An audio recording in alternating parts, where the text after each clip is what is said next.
ईद के बाद का मंजरनामा बहुत दिलचस्प होगा। हिज़्ब इख्तिलाफ कहती है ये क़यामत बर्पा कर देंगे, हम तूफान ले आएंगे, नए फैक्ट्रियां लगाने का मंसूबा है, नए रियायत देने की बातें हैं, तरतली मचा देंगे, दुनिया देखेगी क्या हो रहा है, हमने तहरीक चलानी है और तहरीक चला के दिखाएंगे। यूँ समझिए कि ईद के बाद की तैयारियाँ हो रही हैं।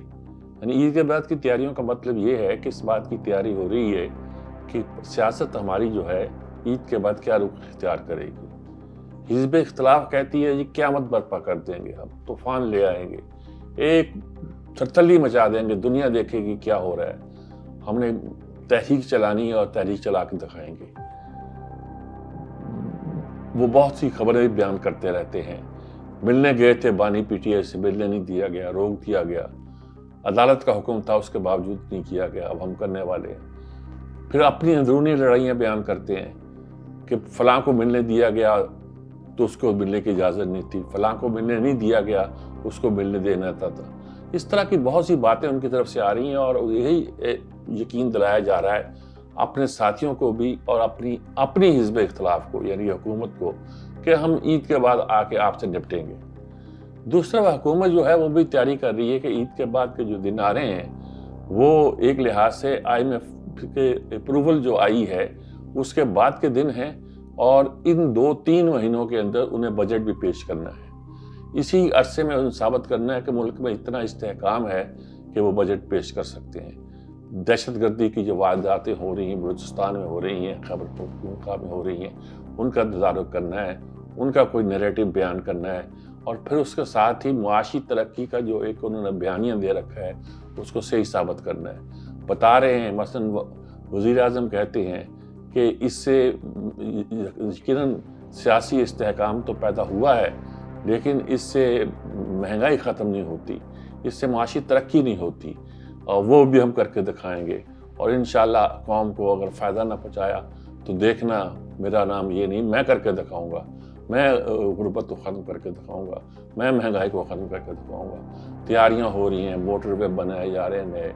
नए फैक्ट्रियां लगाने का मंसूबा है, नए रियायत देने की बातें हैं। अभी तो एक खबर आई है कि 1 रुपया बिजली सस्ती कर देने का इंदिया मिल गया है, हुकूमत को इजाज़त मिल गई है IMF से कि वो ये बिजली सस्ती कर सकती है, लेकिन ज़्यादा बड़ा प्रोजेक्ट उसके लिए तैयार किया जा रहा है। मुल्क में सनती तरक्की और ट्रांसपोर्टेशन के सारे मसाइल जिसको हम लॉजिस्टिक के मसाइल कह सकते हैं, इसके साथ हम क्या कर सकते हैं क्या नहीं कर सकते, इसका ऐलान आ रहे हैं, बार बार ऐलान आ रहे हैं, 1 ऐलान 2 ऐलान 3 ऐलान।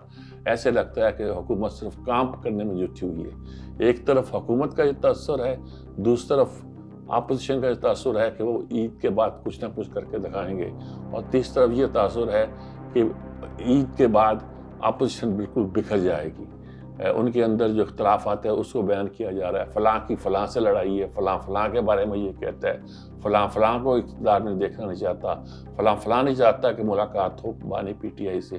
एक कन्फ्यूजन का शिकार हैं और उसके अंदर से वो एक होप, एक उम्मीद की किरण जो है ना पैदा करना चाहते हैं। दोनों तबके, दोनों का यही ख्वाहिश है और दोनों यही चाहते हैं। क्या होगा क्या नहीं होगा कुछ नहीं कह सकता, लेकिन ये यकीन है कि जून जुलाई अगस्त तक, कह लीजिए सितंबर तक, इस बात की तवक्को है कि मुल्क कोई एक डायरेक्शन इख्तियार कर लेगा और वो डायरेक्शन आम लोगों का ख्याल है कि बेहतरी की तरफ होगी और हम उस सफ़र पर रवाना हो जाएंगे जो मुल्क की बहबूद का सफ़र होगा। लेकिन एक तासुर ये है कि बस इतनी देर बाद हमारी हुकूमत चलेगी, फिर एक क़यामत आ जाएगी, एक नया वलवला पैदा हो जाएगा, एक नया जोश आएगा। लोग कहते हैं वो नहीं आता।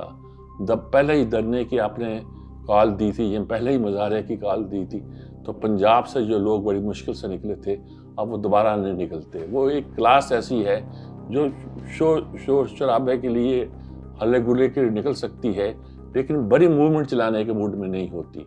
तो वो अब थक गई है, एक ही बार वो कहती काफ़ी है। खैबर पख्तूनख्वा के वसाइल इतने इस्तेमाल हो गए हैं कि हम उनको मज़ीद इस्तेमाल करना और मुश्किलात में डालने का मतलब है। हुकूमत के हाथ पल्ले वैसे कुछ नहीं है। टेररिज्म की वारदातें रोज़ होती रहती हैं, होती जा रही हैं। हाँ, उनके अंदर इख्तलाफात भी हैं, कुछ उनके पॉजिटिव पॉइंट हैं कि मनसूबाबंदी कर रहे हैं, कुछ IMF से उन्होंने रियायत ले ली है, कोई बैनुल-अक़वामी ताल्लुकात में कुछ वो بہتری لا رہے ہیں، اگر اس کے نتیجے کے طور پر کچھ اچھی باتیں پیدا ہو گئی تو شاید وہ اس کا فائدہ اٹھا سکیں یا اس کا جو کریڈٹ وہ لے سکیں یا اس قسم کی کوئی بات ہو سکے۔ دیکھنے کی بات ہے کہ عید کے بعد کا منظرنامہ بہت دلچسپ ہوگا۔ اللہ کرے کہ وہ پاکستان کے لیے بہتر ہو۔